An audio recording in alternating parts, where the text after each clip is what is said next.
جہاز صاحب وضو کے فرائض کتنے ہیں اور کیا ان کے بغیر بھی وضو ہو سکتا ہے کہ اگر رہ جائے تو؟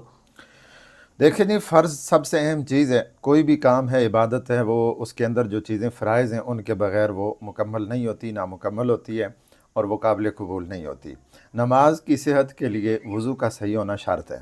اور وضو کے اندر 4 چیزیں ہیں جو فرض ہیں۔ اللہ تعالیٰ نے قرآن مجید میں 6 سپارے میں سورہ مائدہ کی آیت کے اندر ارشاد فرمایا،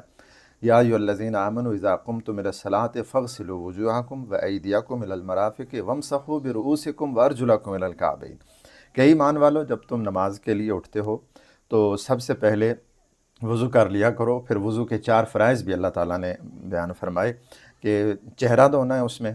اور چہرے کی پھر سنت مقدار جو ہے وہ پیشانی کے بالوں سے لے کر تھوڑی کے نیچے تک، اور چوڑائی میں ایک کان سے لے کر دوسرے کان تک، یہ ایریا جو ہے یہ چہرہ کہلاتا ہے، اس کا دھونا فرض ہے۔ اس حصے میں سے یاد رکھیے اگر تھوڑا سا حصہ بھی خشک رہ گیا تو انسان کا وضو نہیں ہوتا۔ دوسرا فرض اللہ تعالیٰ نے فرمایا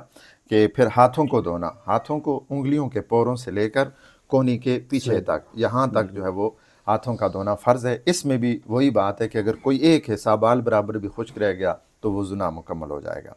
تیسرا فرض وَامْسَحُوا بِرُؤُوسِکُم، اپنے سروں کا مسح کرو۔ تو اس میں جو فرض مسح ہے اس کی مقدار چوتھائی حصہ سر کا، یعنی سر کے اگر چار حصے فرض کر لیے جائیں تو ان میں سے ایک حصے کا مسح کرنا فرض ہے، اور سنت یہ ہے کہ پورے سر کا مسح کیا جائے۔ آپ صلی اللہ علیہ وسلم کا طریقہ یہ ہوا کرتا تھا کہ آپ پہلے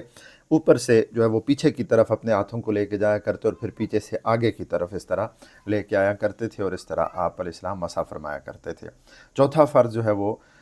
پاؤں کا دھونا ٹخنوں سمیت، یعنی انگلیوں سے لے کر ناخنوں سے لے کر ٹخنوں تک جو ہے وہ پاؤں کا دھونا۔ یہ مفتی صاحب بعض لوگ جب سر کا مسح کرتے ہیں تو پھر وہ کانوں میں بھی انگلی مارتے ہیں اور اس کے بعد گردن کا بھی مسح کرتے ہیں، تو فرض مسح کس طرح کیا جائے گا اور اس کا طریقہ کار کچھ بتا دینا۔ دیکھیں، فرض مسح جو ہے وہ صرف سر کا ہے، اور سر کے علاوہ جو کانوں کا مسح یا گردن کا مسح ہے یہ فقہائے کرام نے اسے مستحب لکھا ہے، اس کا فرض کے ساتھ یا واجب کے ساتھ کوئی تعلق نہیں ہے، اور یہ جو مسح ہے یہ مستحب ہے، اور مستحب اگر چھوڑ بھی دیا جائے تو اس سے وضو کی صحت پہ کوئی فرق نہیں پڑتا۔ اگر کریں گے تو بہتر ہوگا۔ کریں